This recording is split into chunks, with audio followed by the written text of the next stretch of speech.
Matapos ang masamang panahon at pinsalang dala ng Bagyong Karina, umarangkadang muli ang Brigada Eskwela sa ibang paaralan. Sinilip ng mga barangay official ng Manggahan sa pamunuan ni Kapitan King Cruz ang mga pampublikong paaralan sa kanilang lugar dahil ang ilan dito ay naapektuhan ng super typhoon. Inalam kung merong mga sira upang maaksyonan na agad at maihanda para sa pasukan. Sinamantala na nila na walang pasok noong Lunes kaya't muling nagsagawa ng brigada.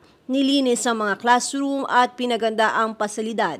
Nagkaroon din ng libreng gupit sa mga bata, manicure, pedicure at masahe sa teaching and non-teaching personnel at iba pa. Dahil walang pasok ang mga eskwelahan at public school dito ho sa Barangay Manggahan ay naglayon ho ang ating Komite ng Education kay Kagawad Danmar kasama ho ang Akay ni Sol at ang Barangay Council para ho ikutin ang mga public school.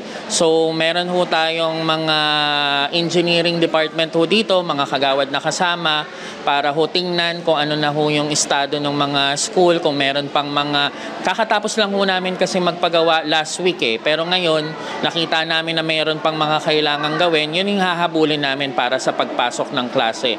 Nagpapasalamat rin tayo sa Pasig North, Rotary Club, nandito ho si Kagawad Aida na tiga De La Paz na tumutulong ho sa atin.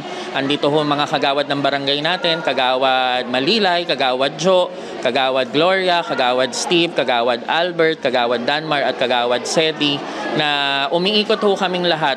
Sa kasabay ho ng Brigada Eskwela ay meron hong libreng gupit na handog ho ang ating Committee ng Education.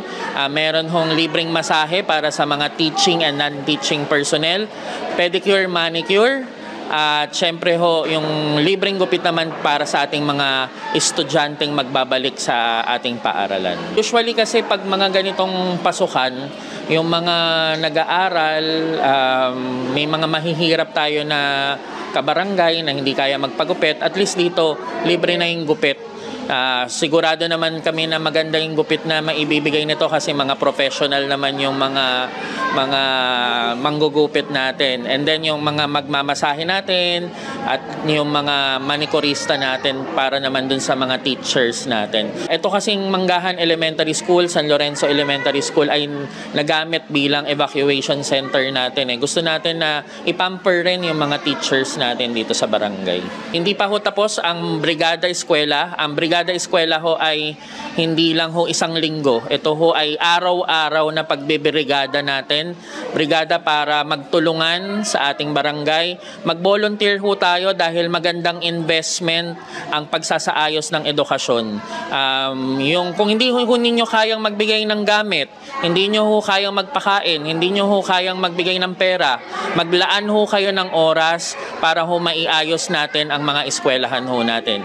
Katulad ngayon, kung hindi mo iikutin, hindi mo naman makikita na may problema pa pala yung alulod. May problema pala yung mga electrical ng San Lorenzo dahil nababad siya sa tubig. Meron lumutang na manhole na kailangan gawin. Yung mga canopy na kailangan gawin, hindi mo malalaman kung ready na yung school kung hindi mo iikutin. Kaya mahalaga na hindi lang ho yung kapitan ng umiikot. Kasama ho yung mga kagawad, engineering department, nakikita namin yung mga problema. At yon on the spot, nandyan yung engineering department. Kung kaya namin tugunan, tutugunan namin. Kung hindi naman, sa tulong ng city engineer natin kay Mayor Vico Soto, at least na iaayos natin yung mga pangangailangan. Tuloy-tuloy lang po kami sa panguna ng ating butihing kapitan. Yung programa po namin, abot kamay. Bagamat hindi po ganun kadali, pero pinipilit po namin tugunan kasama po ibang council. Gaya po ng sabi ng ating mahal na kapitan, kami po ay tulong-tulong para sa kaayos po ng barangay namin. Maraming salamat ho at mabuhay ho ang ating paaralan. Ang next big event ho natin ay syempre yung mga Teachers Day na bibigyan naman ho natin ng maayos na programa para sa ating mga nasasakupan. Mabuhay po tayong lahat. Ako si Luan Peñano para sa latest ng iNews Pasig.